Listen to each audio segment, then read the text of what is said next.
जय गुरुदेव। देखो दोस्तों और मित्रों और प्यारे सत्संग प्रेमियों, सारे समाज के लिए सत्संग एक सार है। सत्संग क्या होता है? सत्संग होता है सत्य का ज्ञान। अगर हम इस समाज को, पूरे मानव समाज को, पूरे हिंदुस्तान को, अगर हमें ये पता चल जाए, इन जीवात्माओं को ये पता चल जाए कि सत्संग क्या होता है, तो आत्मा स्वयं सुमरन भजन ध्यान गुरु की युक्ति लेकर उस परम पिता परमात्मा को प्राप्त कर सकती हैं। आज के मानव इतिहास में परम संत बाबा जय गुरुदेव जैसे विश्व प्रसिद्ध कोई संत ऐसे नहीं हुए जैसे बाबा जय गुरुदेव हुए। परम संत बाबा जय गुरुदेव ने आप सभी मानव समाज के धर्म प्रेमियों को एक निर्मल और पवित्र ज्ञान दिया, बिल्कुल सत्य ज्ञान। जभी तो कहा है सारे संतों ने कि कोई एक जीवात्मा इस मानव समाज में कि सारे मनुष्य समाज को समझाने के लिए आती है जब जब धर्म की हानि होती है। आप कृष्ण जी का इतिहास ठा लीजिए, राम का इतिहास ठा के देख लीजिए, मोहम्मद साहब को देख लीजिए, क्यों आए, ये हमें सोचना चाहिए। परम संत बाबा जय गुरुदेव का साफ साफ शुद्ध हिंदी में लिखा हुआ और इंटरनेट के माध्यम से डला हुआ पूरा इतिहास आप जानकारी करके देखिए, जिससे कि आपको आत्म कल्याण होने में बड़ी आसानी और बड़ा सुलभ तरीका मिलेगा। इससे ज़्यादा सुलभ किसी महात्मा ने आज तक नहीं बताया। बाबा जी ने साफ साफ स्पष्ट भाषा में कहा कि आप अपने घर परिवार में समाज में रहते हुए 1 घंटा उस मालिक को दे दीजिए। तो मैं बाबा जी की कही हुई एक प्रार्थना आपको बताता हूँ, जो उनके आप सत्य को जानोगे। और प्रार्थनाओं का सत्य ज्ञान होता है। सत्य ज्ञान से आत्मा अपने लोकों में भ्रमण करना शुरू कर देती है। कबीरदास ने कहा था, एक घड़ी आधी घड़ी आधी में पुनियाद, और तुलसी संगत सादगी हटे कोट अपराध। अगर हमें सत्य का पता चल जाता है तो हमारे कोट अपराध खत्म कर दिए जाते हैं। बाबा जी ने कहा था, घर घर में सद्गुरु नाम की ध्वनि होनी चाहिए। घर घर में किसके? सतगुरु के नाम की ध्वनि होनी चाहिए। सतगुरु कौन होता है? जो सत्य का मालिक होता है, जो आदि से अंत तक का मालिक होता है, उसे कहते हैं सतगुरु। नाम की ध्वनि होनी चाहिए। नाम कहते हैं आवाज़। आवाज़ अंड खंड ब्रह्मांडों में आवाज़ है। ये सारे जितने लोग हैं अंड खंड ब्रह्मांड उस आवाज़ पे टिके हैं। उस आवाज़ की ध्वनि होनी चाहिए। आत्मा में अंदर ध्वनि है, आवाज़ है। किसकी आवाज़ है? उस परम पिता परमात्मा की।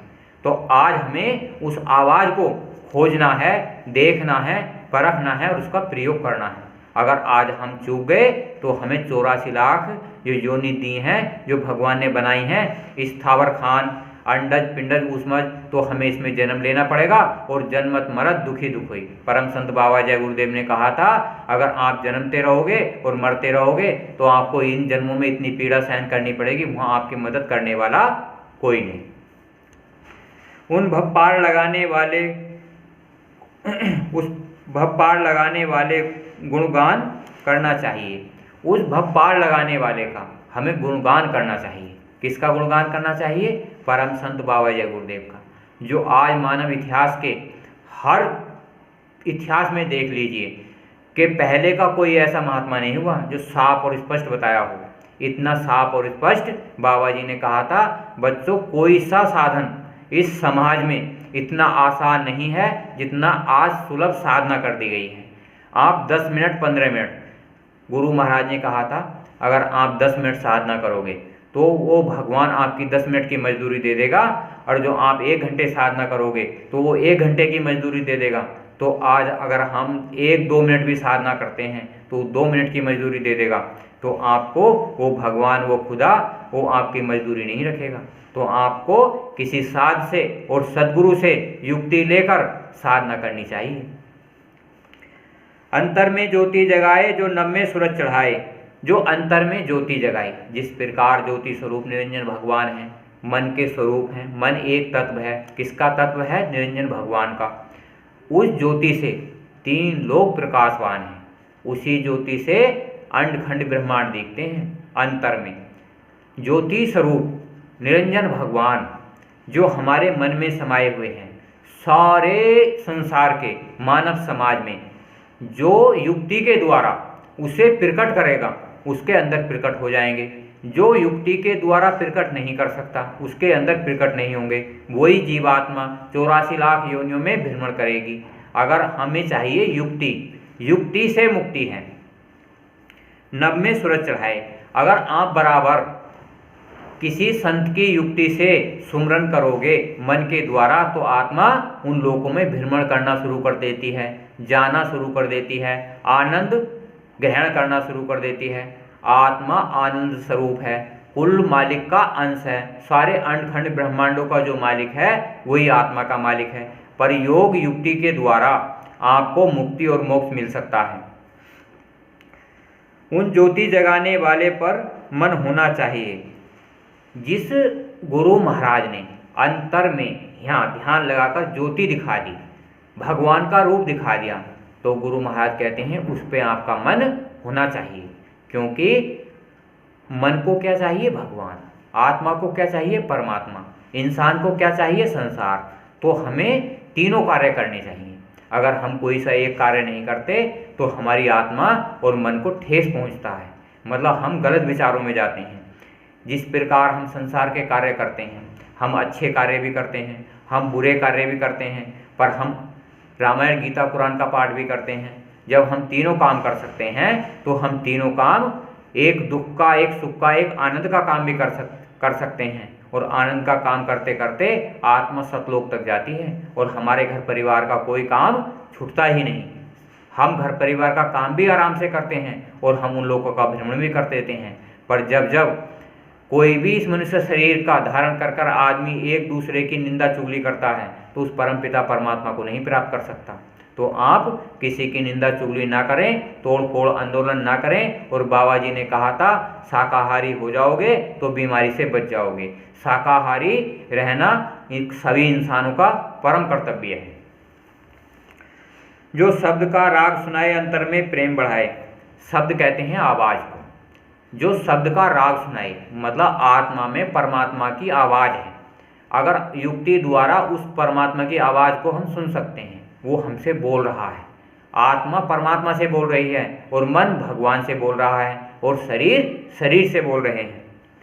अंतर में प्रेम बढ़ाए, और अंतर में प्रेम बढ़ता है। जिस प्रकार हम संसार में प्रेम करते हैं उसी प्रकार हम जब गुरु की युक्ति देकर अंतर में भी प्रेम करते हैं। अंतर का प्रेम वो प्रेम है जो आदमी को अजर और अमर बना देता है, मन को अजर और अमर बना देता है और आत्मा को भी अजर और अमर बना देता है।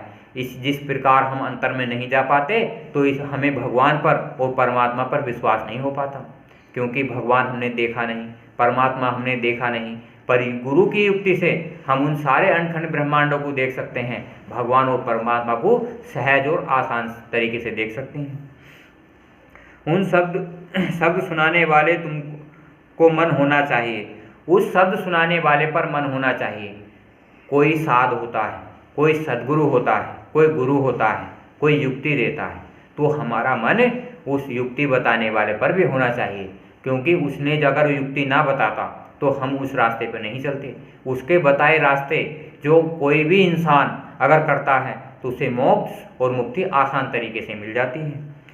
तन मन हो शरण गति हो शुभ अशुभ समर्पण करके। तन और मन शरण गति, और उनकी गति हो जाए, उनकी आप शरण कर लो। मतलब परम संत बाबा जय गुरुदेव के हम शरण में चले जाएं। और तन और मन, तन से हम कार्य करें और मन से कार्य करें, मन से सुमरन करें, तन से सेवा करें और उनकी शरण लें। तीनों कार्य से आत्मा आज़ाद हो जाती है। ये संसार भवसागर है। भवसागर से पार लगाने वाले तुमको लाखों प्रणाम। भवसागर से पार लगाने वाले कुल मालिक अनामी महाप्रभु जो जय गुरुदेव नाम है वो आपको पार लगाएगा। उन नाम बताने वाले पर मन होना चाहिए जिसने हमें नामदान दे दिया, जिसने हमें मोक्ष मुक्ति का एक आधार दे दिया, सुमरन करने का एक आधार दे दिया, तो उस पर हमारा मन होना चाहिए। वह यम से हमें छुड़ाए, चरणों में हमें लगाए। यम होते हैं, ब्रह्मा विष्णु महेश होते हैं, देवी देवता होते हैं, सभी का आदर सत्कार करते हुए, आत्मा सारे लोगों को पार करते हुए, यम के लोक को पार करते हुए, स्वर्ग वैकुंठ को पार करते हुए, भगवान के लोक को पार करते हुए, अंडखंड ब्रह्मांडों को पार करते हुए अपने लोक अपने अनामी महाप्रभु के घर पहुंच जाती है, सहज और सुलभ तरीके से, और घर परिवार समाज का कोई कार्य खराब भी नहीं होता। उन चरण गहाने वाले तुमको लाखों प्रणाम। आत्मा, जिस प्रकार हम शरीर से संसार का काम करते हैं, उसी प्रकार से हम आत्मा परमात्मा का काम करती है। मन भगवान का कार्य करता है। कार्य तीनों के अलग अलग होते हैं, तरीका तीनों का अलग अलग होता है, पर सद्गुरु की युक्ति के द्वारा एक युक्ति होती है और मन को, शरीर को और आत्मा को, तीनों को आज़ादी मिल जाती है। अगर हम सही नियम और तरीके से गुरु महाराज का गुणगान करेंगे, गुरु महाराज का प्रचार करेंगे और गुरु महाराज की महिमा गाएंगे, तो हमारे तीनों काम आसान हो जाएंगे। निज शरण में लेकर सद्गुरु भव पार लगाए सद्गुरु। निज शरण, परम संत बाबा जय गुरुदेव ने जितने भी उनके सत्संगी हैं उन्हें अपनी शरण में लेकर, सच्ची और आसान युक्ति देकर, अपनी शरण में लेकर, परम संत बाबा जय गुरुदेव ने कह दिया था कि आपको 1 जन्म, 2 जन्म, 3 जन्म, मैं 4 जन्म में किसी न किसी रूप में आकर मैं आपको पार कर दूंगा। तो दोस्तों और मित्रों और प्यारे सत्संगियों, तो हमें चाहिए इसी जन्म में हम उस खुदा और भगवान को देखें बड़े सहज और आसान तरीके से। उस भव पार लगाने वाले तुमको लाखों प्रणाम। जो परमात्मा है, कुल मालिक है, सभी धर्मों का एक है, अंडखंड ब्रह्मांडों का मालिक है, जो कि किसी से बैर भाव द्वेष नहीं रखता, उसकी सभी जीवात्माएं हैं। अगर हम उसकी साधना करते हैं तो हमारी आत्मा की गति होती है, परमात्मा मिलता है, मोक्ष मिलता है, और ऐसी संसार की कोई मनोकामना नहीं जो हमारी पूर्ण ना हो।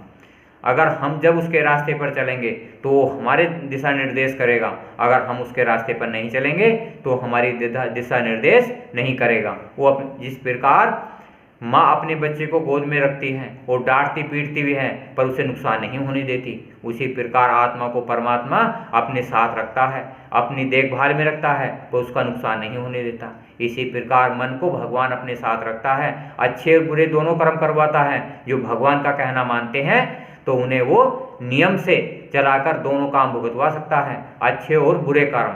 अगर उन्हें भुगतवा कर अपने लोक में ग्रहण करवा देता है, अपने लोक यानी कि भगवान के लोक में हम आ जा सकते हैं। पर जब जब हम अधर्म की तरफ बढ़ते हैं और दादा अत्याचार करते हैं तो हमारा पतन होना शुरू हो जाता है। जय